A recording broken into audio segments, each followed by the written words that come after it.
They said that still will come out! After watching the first 8 seasons of Dexter and half of New Blood before I dropped it, I decided I cannot wait any longer, and it's time I talk about one of my new favorite shows, that being Dexter. This show got a random spring in popularity and the memes are priceless, so today I'll be overviewing some of the first couple seasons along with elaborating here and there on why the show is so great. If this video receives well, I'll probably be making deeper analysis on the show, but this video is essentially for those who are curious to know why this show is so popular. Before we talk about specifics, let me give a synopsis on the show. Dexter is about a guy named, Dexter, who's a blood analyst working for Miami Metro. Although he appears to be normal, he's actually a serial killer who goes around killing criminals who fit the code. The code is something his father created for Dexter since at a young age, Dexter suffered a traumatic experience with his mom and a dude with a chainsaw. Man. Anyways, this traumatic event effectively changed Dexter for the worse, and we'd see him have urges of wanting to kill stuff. And his dad, or Harry, in order to suppress these urges, decides to give him a code so he can control himself while living a normal life. In season 1, we see the main core characters being Dexter, his sister Deb, who's trying to prove herself as a cop, Masuka, the pervert funny character, Batista, who in season 1 is kind of similar to Dexter in a sense where he's hiding who he actually is, but unlike Dexter, who's a serial killer, Batista is going through a midlife crisis and is trying to hold it together. Maria, who's, I'm not going to say that word, and Doakes, the only one who gets the creeps from Dexter. I won't really mention too much about any of them aside from mainly Dexter, Doakes, and Deb, but the others will be mentioned along with other characters later on in the video, especially with characters like Rita. Now, the show hooks you from the beginning by showing Dexter having experience in what he does, along with him now going after a killer who doesn't like to leave blood, which we know Dexter has a thing for. And so from episode 1, they kind of hook you with Dexter, who's always seemingly one step ahead, now needing to catch someone who's one step ahead of him. It's very simple and easy to understand, and it also allows you to really just analyze how Dexter interacts with the real world while having to deal with something like this. He has a wife who has kids that he's currently trying to work through a relationship with, along with having a sister who's really the only family he has left. Well, that's until we find out who the actual ice truck killer is, that being Brian Moser. Or Barney. The ice truck killer would be revealed to be Dexter's biological brother, meaning he was there when his mother died as well. Both of them, in Dexter's words, were born in blood, and he'd be the only other person so far to understand Dexter as they've gone through the same traumatic event. On top of being his actual blood, along with the fact that even before this, Brian tried being his friend. Although the ice truck killer is a complete psychopath, we do know that ultimately he just wanted to be with his brother. He wanted someone to understand him, and he thought maybe if he understood Dexter, maybe Dexter would want the same thing.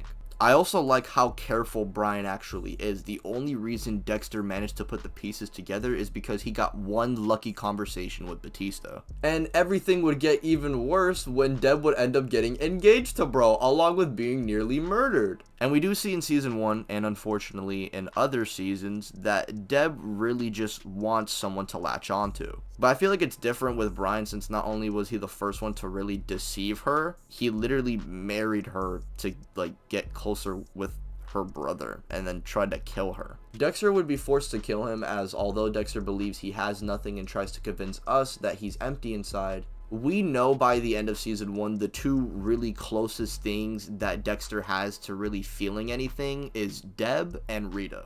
And so he cannot let his sister die, leading into him murdering his own brother. We as the viewer should be satisfied, but we see Dexter even struggling to accept this because now he doesn't have anyone around that could truly understand him. This leads into season 2, where Dexter begins to get a little rusty with killing, leading into his tracks being uncovered by Sergeant Doakes. In season 1, we already saw Doakes gradually pressing Dexter more and more, but season 2 allows him to fill the villain position in full, and it makes this season even better than the last in my opinion. I do think overall season 1's pacing is better, but Doakes and Dexter's dynamic along with the dialogue exchange just honestly makes up for some of the most entertaining stuff in the entire show. And no, I'm not just saying that because Doakes is my favorite character and I'm kind of biased. Anywho, Dexter would earn a rep as the Bay Harbor Butcher, and with Doakes on him constantly, he needs a better excuse, and this leads into him going to rehab where he meets Lila. She's just a can of bad problems that Dexter opens up fully, which leads into him almost costing his relationship with Rita because he cheated on her with Lila, and she'd also be the one to get Doakes killed. So you could fully understand why I hate this dumb bitch.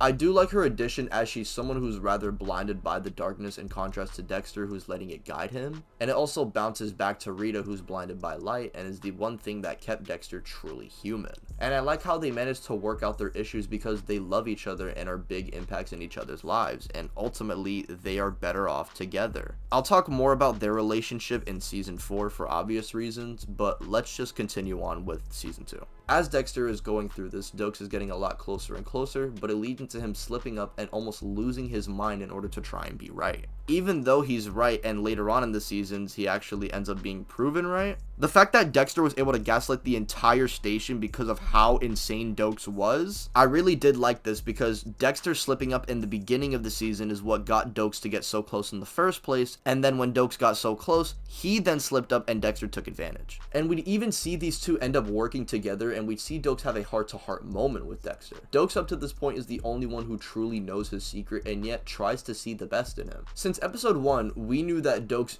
did not like this guy at all, and yet by the end of season 2, Doakes is the first person to try and understand Dexter, not counting Lila. Not counting Lila because she ultimately did not understand Dexter, and Brian because that's his actual brother. Say what you want about Doakes, but at the end of the day, he is a good cop and tries to see the best in this psychopath. And when Lila kills him, we see Dexter get upset at this and get his get back soon after. After the first 2 seasons, a lot of people believe the show gets a little stale, but I believe season 3 to be the most underrated season of Dexter. Not only is this a season where Dexter finds a true friend, but he ends up turning this friend into a monster even worse than himself. And the reason it all happens is because bro killed his brother. The addition of Miguel gives us a new side of Dexter, where he's the one now getting deceived and is not in the dominant position as his old friend from the last season. We see that Miguel and Dexter actually have a genuine bond with each other, and Miguel uses that to try and deceive Dexter. But unfortunately for Miguel, Dexter has way more experience in this field. Maria, as she is in every season, is just okay, but she just sucks, man.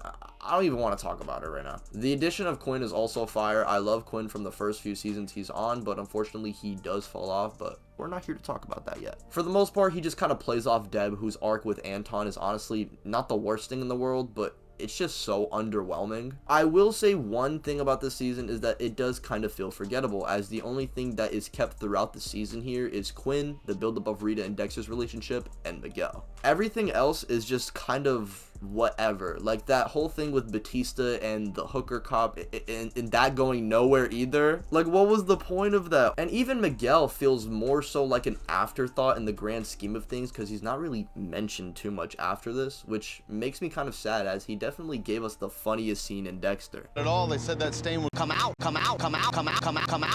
am the last person you want to fuck with, 'cause I will fuck you back in ways you never even imagined. Well, then fuck you! Rita is someone I haven't really spoken too much on, but now that we're approaching season 4 territory, we can talk about her more. Rita, out of anyone we talked about, is the only person that Dexter feels the closest to human around. Even despite being a serial killer and not caring about those around him and constantly saying to us, the viewer, that he feels nothing, it's clear he feels some type of way for Rita.